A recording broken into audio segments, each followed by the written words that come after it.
Very good. Yeah, and I saw that there's like the FinEstBay Area 2050, so I probably need like 5 hours if we're going to get all the way there. But yeah, it's fantastic to be back here at Latitude because I don't know if all of you know, but we actually decided to make the tunnel happen here at Latitude 3 years ago. And it was actually at the dinner after the first day of Latitude. We were sitting there, you know, some Finnish guys, some Estonian guys, and then just talking about like the pain of the 2-hour ferry ride from Helsinki to Tallinn.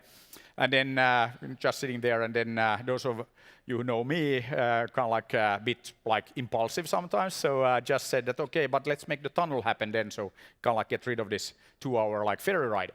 And then it's always a good idea to you know, keep the governments informed about these like big infrastructure projects. So then we happened to have the then foreign minister of Estonia sitting in the table next to us.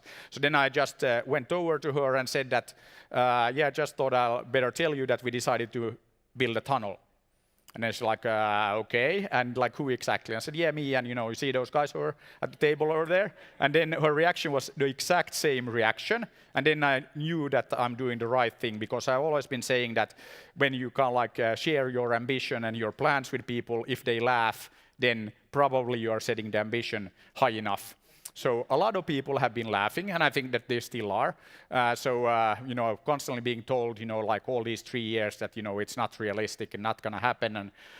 And actually super happy now that now we're at a point where some people are very concerned about like where the tunnel will actually be made and when and like all of that. So now it's not so much that is the tunnel happening, but it's, oh, the tunnel is happening and we better make sure that it goes the way we want. So good change like in attitude there. But yeah, 3 years I've been working on the tunnel now, and it's going according to plan. So I mean, from the beginning we said that it's going to be 15 billion euro project, so we're still on budget. Haven't, you know, been able to use 15 billion yet, and so we'll see how it goes. But then also we're very much on track to have the first trains running the 24th of December 2024, so reasonably fast. And so what exactly are we doing? So if you look at the tunnel, we're connecting Helsinki Airport with the Tallinn Airport in Ülemiste and reducing the travel time from the current 2 hours to about 20 minutes. So quite a significant reduction. And what that actually delivers is the interesting thing, because I mean, tunnels are pretty boring, and you actually bore them. So you know, appropriate. Yeah, so the tunnel is just infrastructure, and the tunnel enables us to bring Helsinki and Tallinn together. So all of a sudden we have one metropolitan area, 2 million people, and over the next 10 years we actually expect to add 1 million more. So we'll have a metropolitan area with 3 million people, so prepare for much faster growth. That's actually what we're doing.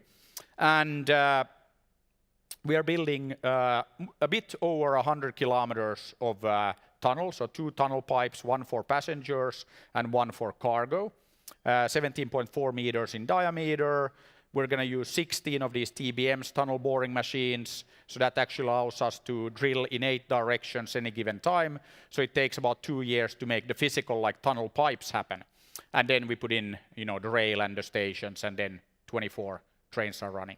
But the interesting thing, of course, is what's happening above ground. So when we're doing this kind of 15 billion euro investment, it creates a bit of gravity. So we're already seeing that when it comes to kind of like tunnel building technology and expertise. So all of a sudden, people have heard about the project, they want to talk, they can offer better technology, they can offer better approaches. I mean, one example that I've been using, that we now have a partner called GA Drilling in Bratislava, Slovakia. We have a test site for plasma drilling. This will allow us to go actually twice as fast, maybe even faster. So again, all kinds of like cool technologies that are getting pulled in by the gravity that this project creates. So that's already like a good start. But the way we are looking at this is that it's creating a fantastic platform, fantastic environment for innovation. And this is what this is really all about. And for me, it's also kind of like a continuation what we started with Slush, back in 2008 in Helsinki, and also created some laughter then, because the first Slush in 2008 we had, probably actually even less people than we have in this room, so maybe 300 people or so. And then I told everybody in 2008 that Slush will become the biggest and best startup event on the planet. And then I was like told that, after the laughter, that, yeah, Peter, but like, what about Silicon Valley? And I said, yeah, what about Silicon Valley? I started my career actually at the company that Bill and Dave started in their garage in 1939. And, then Silicon Valley happened. So that company obviously was HP, and that garage is the first historical landmark of Silicon Valley. So I know my way around there. And with Slush, what we did, we organized Slush in November. Okay, last year was exceptional, December. But anyway, November, and when you come to Helsinki or Tallinn, or in the future to the Helsinki-Tallinn metropolitan area, the FinEstBay Area, we all know that November, it's cold, dark, there's slush on the ground. So it's very, very clear that it's not the Silicon Valley.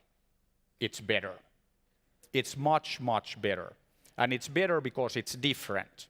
Everybody else wants to be Silicon Valley of this, Silicon Valley of that. So we made it very clear that, hey, we're actually going to do something that is different and hence better. So that's what we're doing with the tunnel.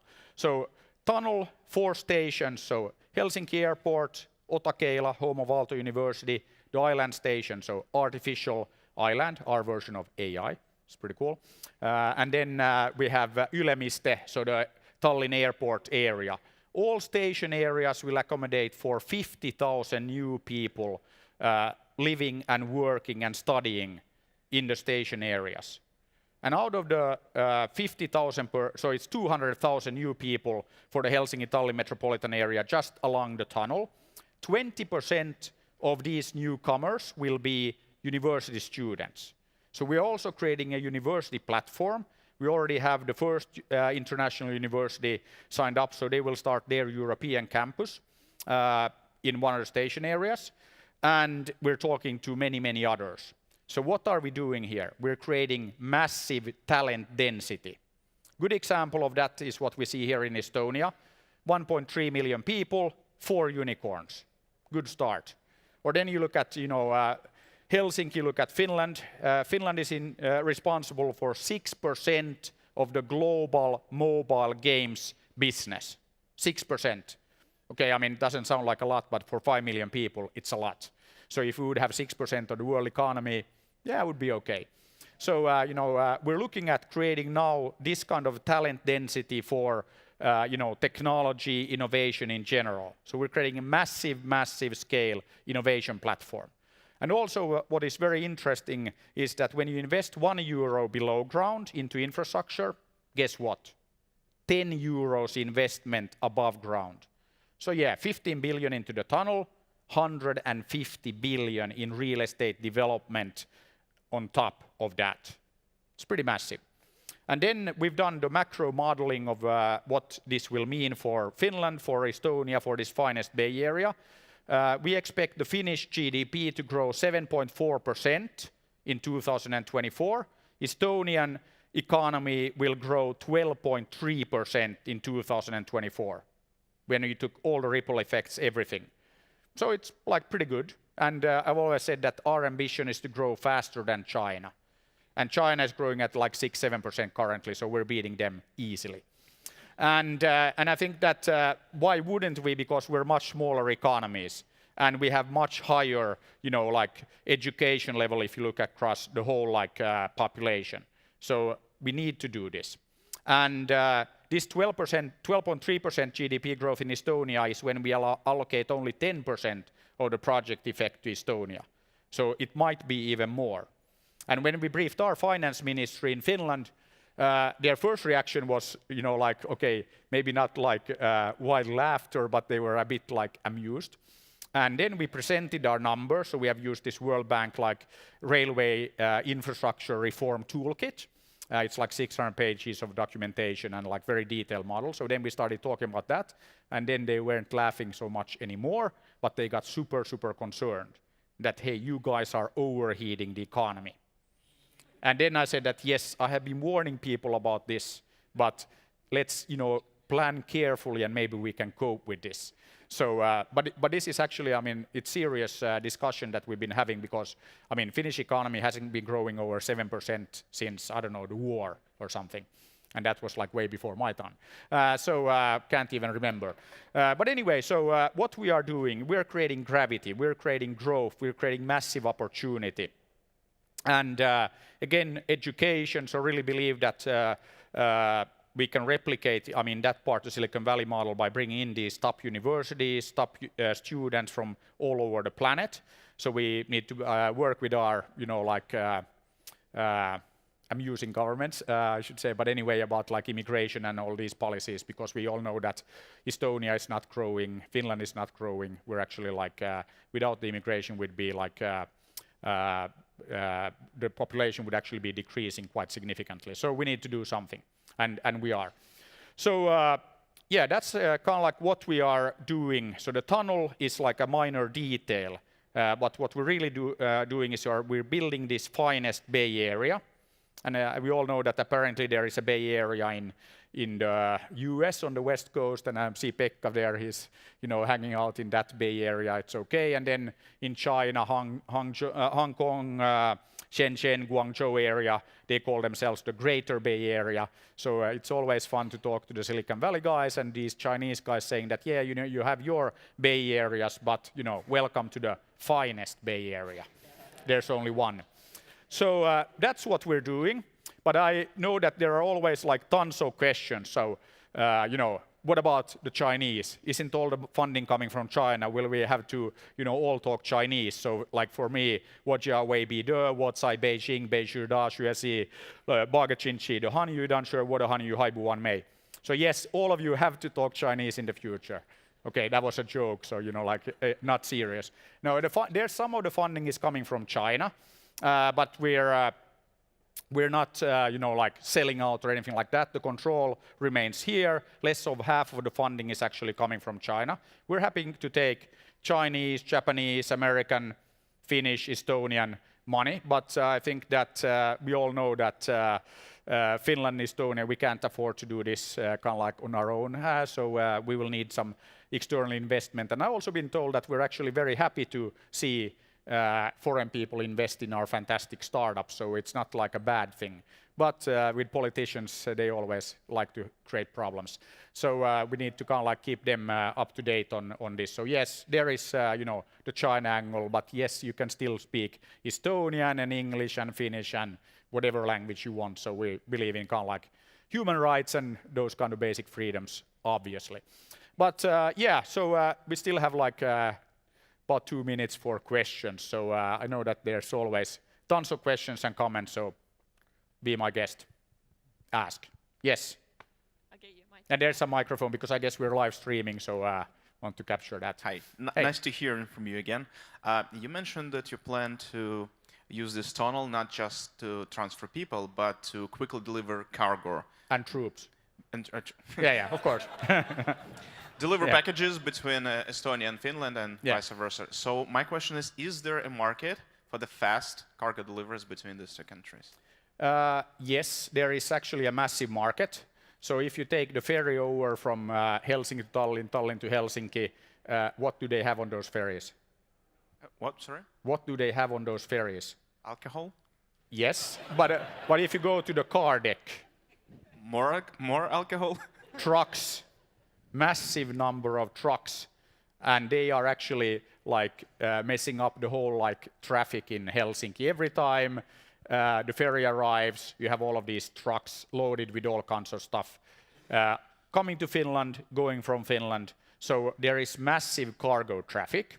And yeah, one thing that we haven't talked too much about, but we're actually going to do the same kind of cargo setup as in the Channel Tunnel. So you take these trucks, we load them on trains, these shuttle trains, and boom, 20 minutes later, or actually the cargo goes a bit slower, but it's like less than an hour and you're over. So we can reduce the travel time if you take your truck from Helsinki to Tallinn and back. Currently it's 6 hours with all the loading, unloading, all of that stuff.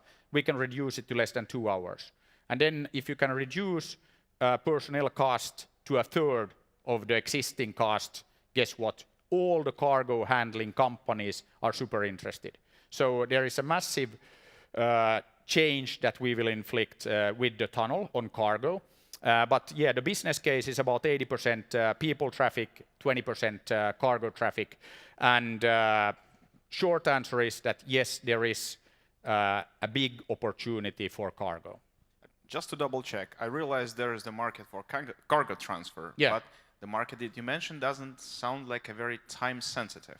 Yeah, okay, so if the question is about time sensitive, I think that always when you create these kind of new things, you also create new opportunities. And I think that we should look at this, that we have one metropolitan area, and then the question is that is there a market for delivering stuff within these big metropolitan areas?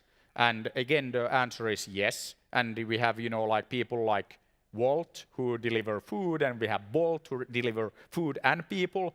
And I think that, again, if you look at the Chinese cities, it's a big mess with the traffic because there's all these bikes and scooters and tiny little cars delivering stuff. So if you look at, and I think actually most big cities, but China is kind of like maybe, you know, the best and like worst example, that you can have anything delivered the same day to your house.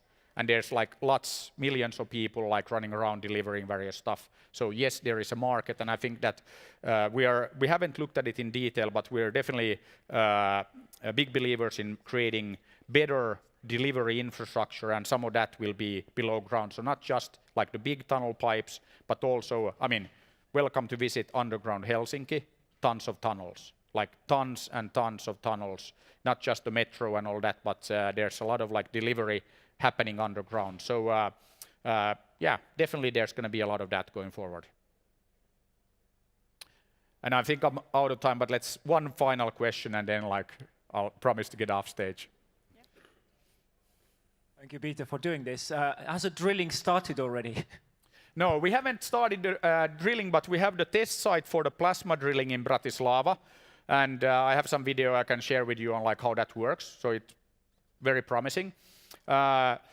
Right now, if you look at the status of the project, so we have been running the environmental impact assessment, like official process since summer last year in Finland. And then it took us quite a while to get the government, you know, to kind of like declare it officially like started. We got that done in April, and then we had the first public like hearing or public event for the environmental impact assessment 4th of April, and we expect to complete it this year. In Estonia, the process is slightly different, so the government actually needs to declare this a project of national significance, and after that everything kind of like just happens, and we get a national designated spatial plan, which then delivers all the permits. And yeah, if you've been following, there was like a government and you had elections, and now we have a new government. All the political parties have said that they are very supportive of the tunnel, so the government should make the decision to you know, decide that this is actually a project of national significance, which I think is pretty easy for anybody to agree that it is significant. And yeah, once that gets done, then the process is officially started. I mean, we have of course started already doing the work, but it's not like official. And then we should be able to complete the process in Estonia if everything goes like by the book, and there are no like made up like delays or anything, 1.5 years. And in Finland I said this year, and then next year, boring full speed, 8 directions, and 24th of December, 24 trains running. So that's still on schedule, and we built like a lot of buffer into this. And then maybe one final thing that I should mention. So this question always comes up about the timeline and, you know, the time frame. We were actually here in January meeting with Prime Minister Ratas and then the then Infrastructure Minister Kadri Simpson. And we also had Kenny Sang from Touchstone Capital Partners, who was supposed to be with me on stage, but there was some China-US thing, who knows. Anyway, so we had to go to the US. But Kenny was here, and then we also had President Cheng from CREC, China Railway Engineering Company, the biggest construction company on the planet. They have 130 billion in turnover, so I think they're 57 on the Fortune 500 list. And they have 300,000 people only working for them. And then the same question came out about like, okay, that, you guys are proposing to build a tunnel, over 100 kilometers long between Helsinki Airport, Tallinn Airport in just like, 5 years once you get started. And then President Chen from CREC said that, yes, it's a very, very ambitious, time schedule. But on the other hand, CREC, biggest construction company on the planet, they built 18,000 kilometers of railroad tunnel in China alone. So adding 100 kilometers or so shouldn't be a big problem. So I think that our time frame is very realistic, and we are very, very committed, and we're also convinced that we can deliver this on time, on budget, and maybe like even ahead of time. So, this part of the world, of course, it's a massive project, but it's not like unheard of if you look around the planet. So, yeah, I'll be back next year and then tell you the latest and how far we got in with our boring. So, yeah, thank you very much. Thank you.